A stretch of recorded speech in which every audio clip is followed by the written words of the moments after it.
Bienvenue sur Africa 24 dans cette nouvelle édition de l'Africa Tonight. Au sommaire de l'actualité, audience préliminaire d'Hissène Habré à la Chambre africaine extraordinaire d'assises au Sénégal.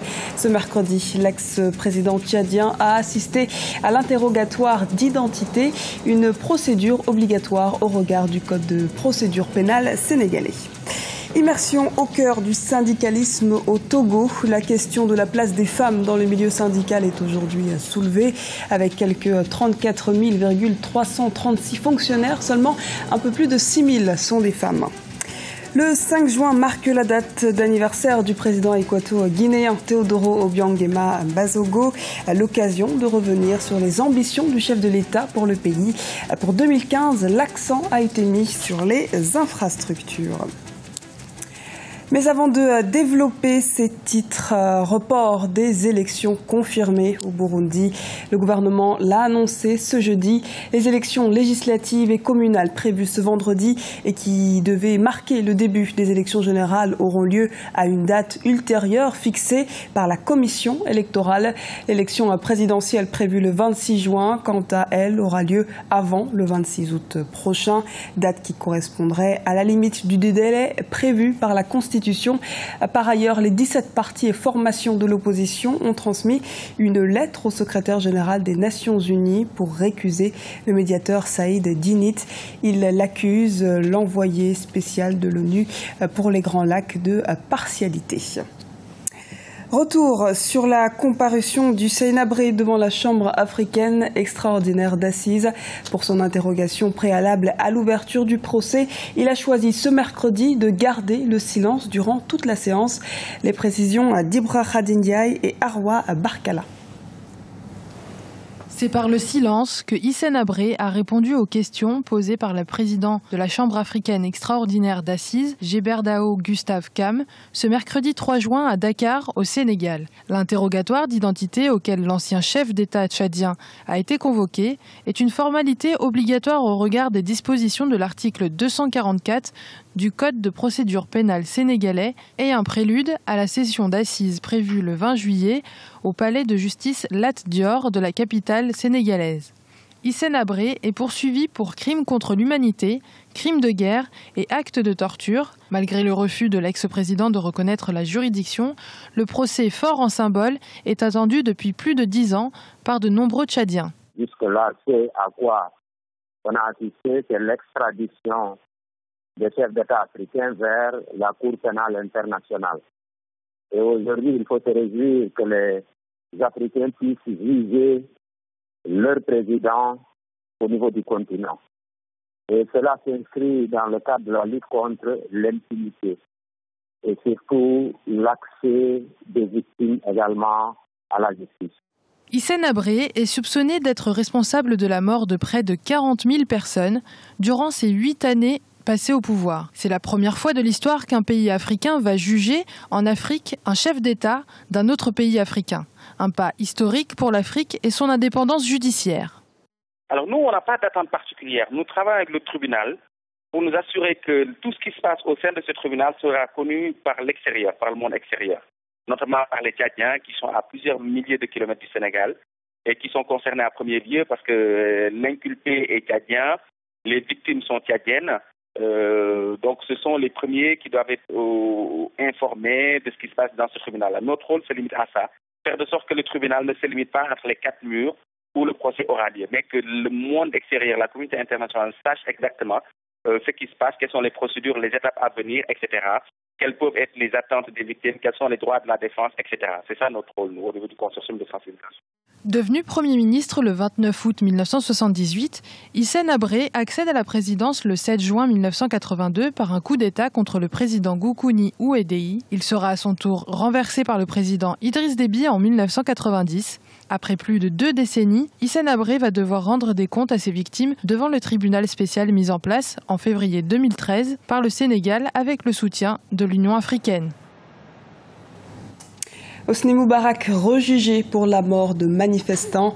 La Cour de cassation du Caire a annulé ce jeudi l'abandon des accusations de complicité dans le meurtre de 846 manifestants qu'un tribunal avait ordonné en faveur de l'ex-président égyptien. En juin 2012, l'ex-président avait été condamné en première instance à la prison à vie pour complicité dans le meurtre de ces manifestants durant la révolte populaire de 2011. Un nouveau verdict est attendu le 5 novembre prochain. Autre procès, cette fois en Côte d'Ivoire, avec l'ouverture ce jeudi du procès de 9 officiers proches de Laurent Gbagbo, ancien président ivoirien. 7 des officiers sont accusés de violation de consignes, tandis que le commandant Jean-Noël Abbaye est poursuivi pour désertion à l'étranger et complot. Quant au commandant Anselme Seka Yapo, il est accusé d'assassinat, meurtre, blanchiment d'argent aux fins d'achat d'armes, recrutement de mercenaires et entretien de milices. Les accusés risquent entre 3 ans et la prison à vie, selon le parquet militaire. Focus sur le syndicalisme et les femmes au Togo. Les chiffres quant à leur participation sont loin d'être reluisants. Elles sont pourtant présentes en masse dans le secteur privé et informel. Elles représentent, cela dit, une minorité dans les instances de prise de décision syndicale. Les précisions d'Idelette Mirabel-Bissou. Au Togo, la marche des femmes pour l'accession aux postes de responsabilité dans les mouvements syndicaux est encore longue. Avec quelques 34 336 fonctionnaires, seulement 6 187 sont des femmes. Alors que dans le secteur privé et informel, sur 28 791 travailleurs, 80% sont des femmes. Pourtant, entre femmes et responsabilité syndicale, le chemin reste parsemé d'embûches. Il ne se passe pas un jour, la coordination ne se déplace sans être suivie. Le fait qu'on nous taxe d'être politiciens, on vous colle ça au dos très puissamment et puis on ne veut pas en démontrer. La difficulté de ceux qui ne veulent pas que cela marche. Ça aussi, si elle est là, on vous pose des bâtons dans les roues, des pots de bananes sous les pieds. Créée depuis le 23 janvier 2013, la Synergie des travailleurs du Togo est dirigée par une femme, Madame Nadoulo Son, première femme à être à la tête d'une centrale syndicale. Elle sert d'intermédiaire entre le syndicat et le gouvernement dans les prises de décision dans un contexte où le taux de participation des femmes dans les mouvements syndicaux au Togo reste relativement faible. Sur le plan national, il y a à peine 7% de femmes syndiquées. Au niveau des secrétariats généraux des organisations syndicales, je crois que la seule personne coordinatrice actuellement, c'est Mme Lawson Nadou. Mais en tant que secrétaire général adjointe de certaines organisations syndicales, il n'y a que 3. Sur le continent, la Confédération syndicale internationale a fixé à 30% le taux de participation des femmes dans les mouvements syndicaux. Avec la mondialisation et l'émancipation de la femme, les gouvernements s'accordent sur le respect du genre dans les instances de prise de décision. 73e anniversaire du président de la Guinée équatoriale. Comme à chaque année, en date du 5 juin, le chef de l'État équato-guinéen Teodoro Obiang Nguema Mbasogo inaugure et expose son projet social pour le pays. Les précisions dans ce reportage de nos correspondants en Guinée équatoriale, Serge Kofi et Léopoldo Enememba. C'est devenu une tradition en Guinée équatoriale. Le 5 juin, la date d'anniversaire du président équato-guinéen Teodoro Obiang Nguema est devenue une occasion de montrer les étapes de son projet pour le pays. Cette année, l'accent a été mis sur les infrastructures. Au total, ce sont 4 projets qui ont été lancés, parmi lesquels le nouveau bâtiment du ministère des Travaux publics.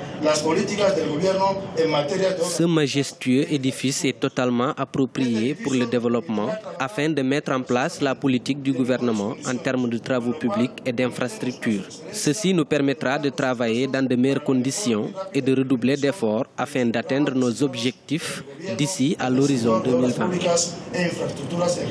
Le chef de l'État équato-guinéen a également inauguré le siège du Sénat. Ce nouveau siège pourra accueillir dans les prochains jours les sénateurs de la première législature. Près de 17 milliards de francs CFA ont été mobilisés pour l'édification de ces projets. Le développement de la Guinée équatoriale ne dépend pas de la coopération. Certains diront que notre développement, nous le devons à la coopération avec des pays amis. L'aide ou la coopération ne peuvent pas transformer une nation. Ce qui concerne une nation, ce sont les ressources humaines, la volonté ferme du peuple et des dirigeants. Le contraire ne nous aurait pas permis de nous développer. Nous souhaitons aller plus loin. Autre projet lancé par le président de la République, des logements sociaux et un parc public. Aujourd'hui, le président équato-guinéen s'est engagé à mettre en place une politique d'envergure sociale. Une politique qui sera financée à près de 50% du budget du pays.